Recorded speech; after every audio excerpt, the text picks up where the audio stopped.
Memang sangat seru kalau udah ngomongin tentang fosil Pokemon, karena memang jenis Pokemon ini semenarik itu ya kan. Contoh saat salah satu di antara kalian meminta untuk membahas hal ini. Bang, coba Pokemon yang mirip Pokemon fosil tapi bukan Pokemon fosil. Nah loh, gimana ceritanya kan bisa begini? Tapi memang kenyataannya ada beberapa inspirasi Pokemon yang sebenarnya berdasarkan hewan punah atau yang sudah memfosil lah pokoknya, atau tumbuhan atau sejenisnya lah gitu. Dan ada juga beberapa yang memang masih dikatakan sebagai fosil hidup. Kayaknya dulu juga udah pernah aku bahas di beberapa video, dan karena kamu memintanya kembali, aku juga akan menambahkan beberapa yang terbaru. Dan kalau begitu mari langsung saja kita masuk ke daftarnya. Let's go! Relican. Kita mulai dari yang sederhana terlebih dahulu. Di dunia Pokemon, tidak semua fosil beneran punah loh. Contoh saja ada Kabuto yang didasarkan pada kepiting tapal kuda, yang merupakan hewan purba yang masih hidup hingga sekarang. Dan ini juga sebenarnya berlaku untuk beberapa hewan purba yang dikenal sebagai fosil hidup. Contoh saja Relican yang didasarkan pada ikan Suleken. Ikan ini sudah dianggap punah tapi ditemukan kembali dengan bentuk yang sangat unik. Keunikan ini tentu saja dikarenakan jarak waktu kehidupan mereka yang sangat lama. Makanya ia disebut Pokemon fosil hidup. Genesect. Nah, pasti kalian pernah dengar tentang gigitan semut purba. Genesect adalah Pokemon mitikal yang sebenarnya termasuk dalam fosil Pokemon. Mereka adalah semut yang kemudian dihidupkan kembali untuk dijadikan Pokemon perang. Sehingga kita dapat melihat bagaimana sekarang Genesect tidak berbentuk seperti dirinya di zaman purba. Ia telah dimodifikasi untuk menambahkan aset baru yang kemudian menjadi kemampuan pamungkasnya. Tak heran juga sekarang ia tampak sangat keren dengan bentuk yang futuristik dan sangat maju. Ini dikarenakan manusia yang ingin memanfaatkan kekuatannya. Tapi bentuk awalnya yang sebagai semut kayaknya belum pernah ditemukan. Tangrowth.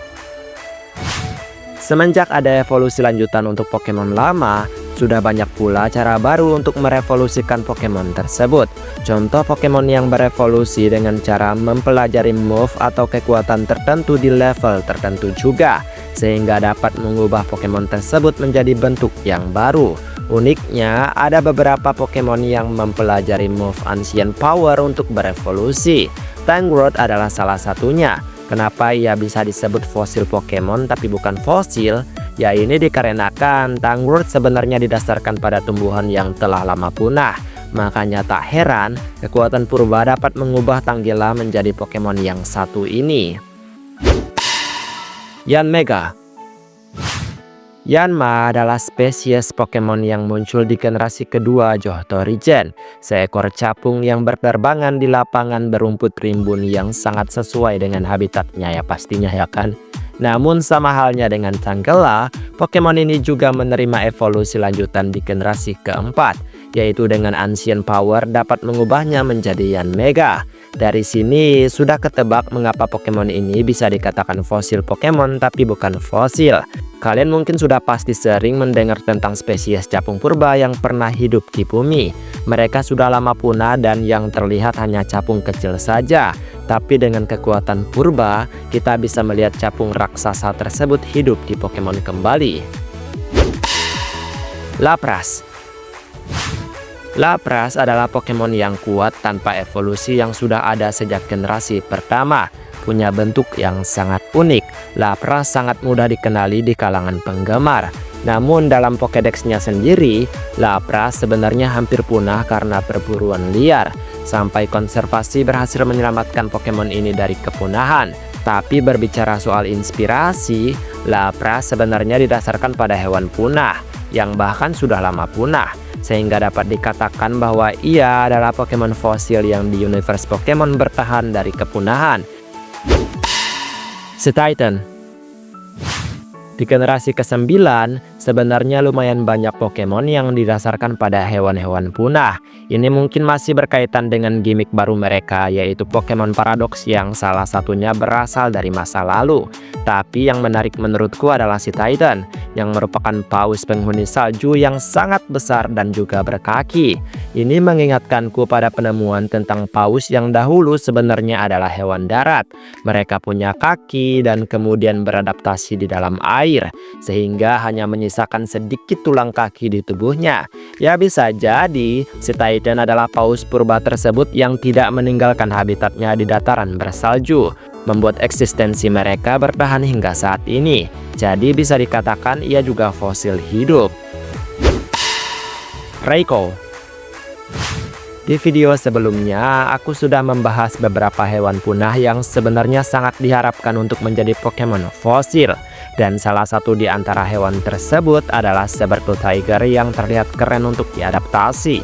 Tetapi jika diperhatikan lebih teliti, salah satu kelompok legendary beast yang bertipe elektrik sudah cukup sesuai menggambarkan hewan punah tersebut, di mana Raikou memiliki ciri fisik yang sesuai dengan hewan punah tersebut, sehingga bisa dikatakan ia adalah legendary tapi hidup sejak zaman purba. Raikou yang berbulu harimau kuning dapat lebih menonjol berkat taringnya yang panjang dan runcing. Mamoswine. Dari Piloswine yang muncul di generasi kedua Johto region, dan kemudian sama seperti beberapa Pokemon sebelumnya, ia mempelajari Ancient Power hingga merevolusikan ia menjadi Mamoswine yang terlihat sangat besar dan kuat. Dari bentuk ini saja dapat ditebak hewan purba apa yang mendasari inspirasinya. Penampilan Pokemon ini yang sangat besar dengan dua gading yang melengkung tajam memiliki bentuk yang sama seperti namanya, yaitu mamut. Hewan yang telah punah yang sampai sekarang masih ikonik. Tropius. Menanyakan apakah inspirasi Pokemon ini apa gitu, ya tentu saja tidak perlu ditanyakan gitu. Maka siapapun langsung bisa mikir, oh Pokemon ini mirip dinosaurus nih. Ya karena memang ia memiliki bentuk yang jarang atau bahkan tidak ada untuk hewan saat ini. Hanya perlu membuang sayap daunnya, sudah jadi 100% dinosaurus purba. Sehingga dapat dikatakan jika berbicara bentuk dan inspirasi, Tropius termasuk Pokemon fosil tapi bukan fosil. Meganium. Sama seperti Pokemon sebelumnya, Meganium juga termasuk dalam keadaan yang sama. Dikatakan Pokemon fosil tapi bukan dibangkitkan dari fosil. Ia malah menjadi salah satu Pokemon starter tipe Grass, sehingga dapat dikatakan keberadaan mereka cukup stabil di universe Pokemon. Tapi berbicara bentuk, jelas saja ia juga mirip dinosaurus herbivora yang sudah punah. Hanya saja pemain tidak perlu merasa khawatir untuk mendapatkannya, karena ia bahkan dapat dipilih sebelum petualangan pelatih pemula berlangsung. Dan mungkin itulah beberapa Pokemon fosil yang bisa dikatakan sebagai fosil tapi tidak dibangkitkan dari fosil. Baiklah, sampai di sini video hari ini. Maaf jika ada kesalahan kata atau mungkin ada kalimat yang kurang tepat gitu, mohon bantu koreksi. Dan kita ketemu lagi di video selanjutnya. Aku pamit dulu. Dadah.